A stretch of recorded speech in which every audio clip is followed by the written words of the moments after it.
Dear students, let us study define electrolytic conduction and discuss the factors on which electrolytic conduction depend. Dear students, जैसा कि आप जानते हैं कि electrolytic conduction का मतलब क्या है?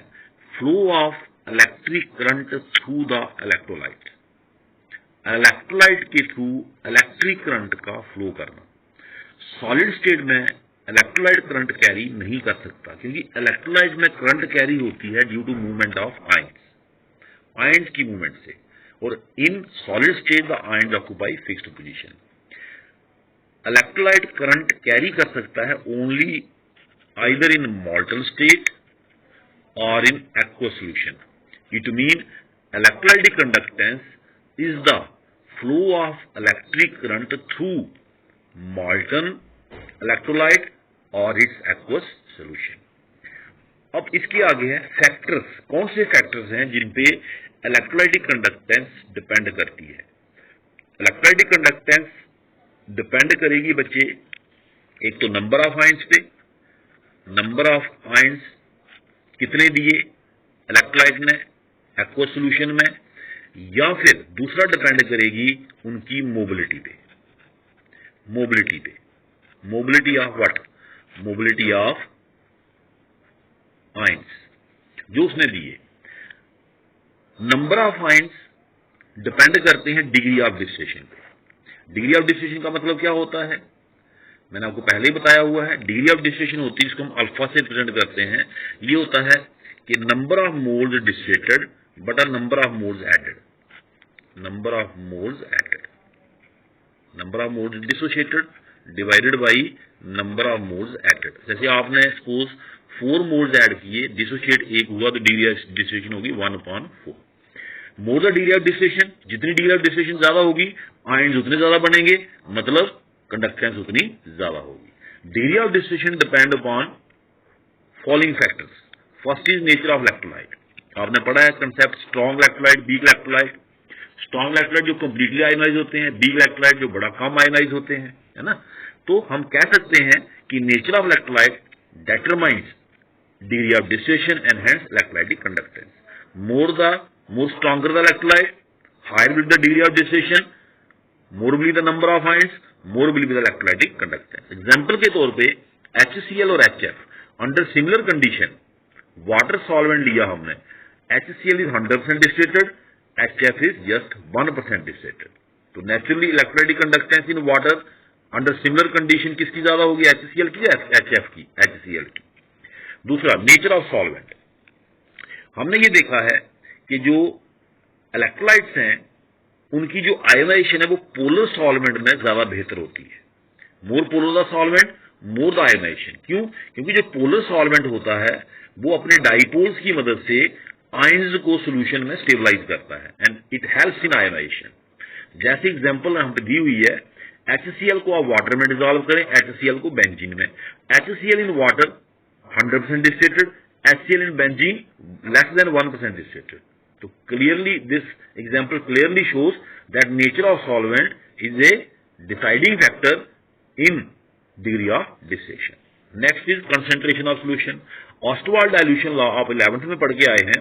ऑस्टवाल्ड डाइल्यूशन लॉ कहता है कि इनफाइनाइट डाइल्यूशन पे even weak electrolyte become strong electrolyte. मतलब जैसे जैसे डाइल्यूशन बढ़ती है डिग्री ऑफ डिस्टिलेशन बढ़ती है.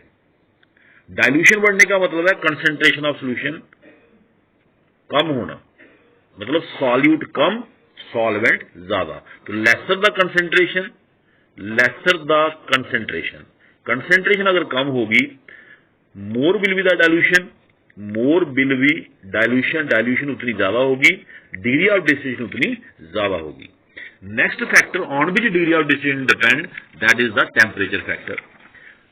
ये देखा गया है कि कुछ इलेक्ट्रोलाइट इन जनरल, ज्यादातर इलेक्ट्रोलाइट की जो डिग्री ऑफ डिस्टिलेशन है वो टेम्परेचर बढ़ने के साथ बढ़ती है. मतलब more the temperature more the degree of distillation. लेकिन इन सम केसेस, लेकिन याद रखें बच्चे, in some cases degree of distillation either remains constant और decrease with increase in temperature. जैसे एसिटिक एसिड की यहां पे बात की है, एसिटिक एसिड की जो डिग्री ऑफ डिस्टिलेशन है that decrease with increase in temperature. लेकिन in general degree of distillation increase with increase in temperature. उसके बाद solvation of ions. Solvation of ions, अगर सॉल्वेंट जैसे लिथियम सपोज पॉजिटिव आयन है, lithium कोई भी positive ion होगा जो पॉजिटिव या नेगेटिव, जो पोलर सॉल्वेंट है, जैसे वाटर पोलर सॉल्वेंट है, तो ये अपनी डाइपोल्स की मदद से इसको क्या करेगा, सॉल्वेट। सॉल्वेशन, सॉल्वेशन का मतलब होता है कि stabilisation of ion, surrounding of the ions ion by the solvent due to solute solvent interaction. ये कौन सी इंटरेक्शन है बच्चे, सॉल्यूट सॉल्वेंट इंटरेक्शन। तो जितनी सॉल्यूट सॉल्वेंट इंटरेक्शन ज्यादा होगी तो उतनी सॉल्वेशन ज्यादा होगी। अगर हम वाटर को सॉल्वेंट यूज करते हैं तो सॉल्वेशन को हम डिफाइन करेंगे इन टर्म्स ऑफ हाइड्रेशन, ठीक है ना।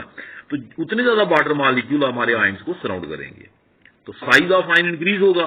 साइज ऑफ आयन इंक्रीज होने से क्या, हमारी जो कंडक्टेंस है वो क्या होगी, डिक्रीज होगी। So it states that solvation of ions depend upon interaction between ions of solute and molecules of solvent and hence are called as solute-solvent interactions. If solute-solvent interactions are strong, the ions of solute will be highly solvated and their electrical conductivity will be low. क्यों? क्योंकि solvent अगर ज्यादा हमारे ions को solvate कर देगा तो उनका जो साइज है वो बहुत बढ़ जाएगा, जिसकी वजह से उनका फ्लो कम हो जाएगा, उनकी मूवमेंट कम हो जाएगी। Degree of solvation decrease with increase in temperature, therefore electrical conductivity of electrolyte increase with increase in temperature। ये भी इंपॉर्टेंट पॉइंट यहां से दिया है कि सॉल्वेशन डिक्रीज होती है विद इंक्रीज इन टेम्परेचर। क्यों?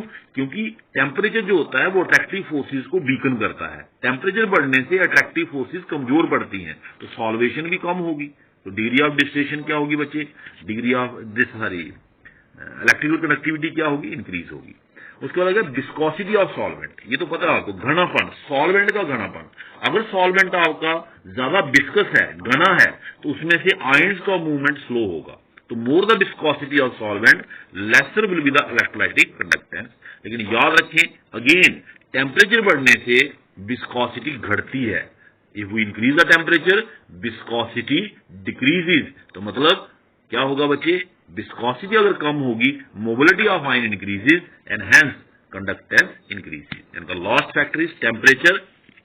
जितने भी हमने फैक्टर देखे, चाहे विस्कोसिटी ऑफ सॉल्वेंट है, चाहे सॉल्वेशन ऑफ आयंस है, चाहे डिग्री ऑफ डिस्टिलेशन है, टेम्परेचर बढ़ने के साथ कंडक्टेंस बढ़ती है। इन तीनों फैक्टर्स में डिग्री ऑफ डिस्टिलेशन में हमने कहा था in general most of cases में बढ़ती है।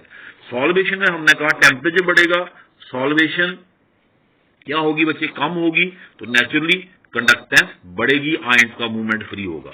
विस्कोसिटी ऑफ सॉल्वेंट में हमने क्या कहा, टेम्परेचर बढ़ेगा, विस्कोसिटी घटेगी, आयंस का मूवमेंट ज्यादा होगा, मतलब कंडक्टेंस बढ़ेगी। तो टेम्परेचर हर फैक्टर में अपना इंपॉर्टेंट रोल प्ले कर रहा है और कंडक्टेंस को इंक्रीज कर रहा है। Mean conductivity increases with increase in temperature. Thank you.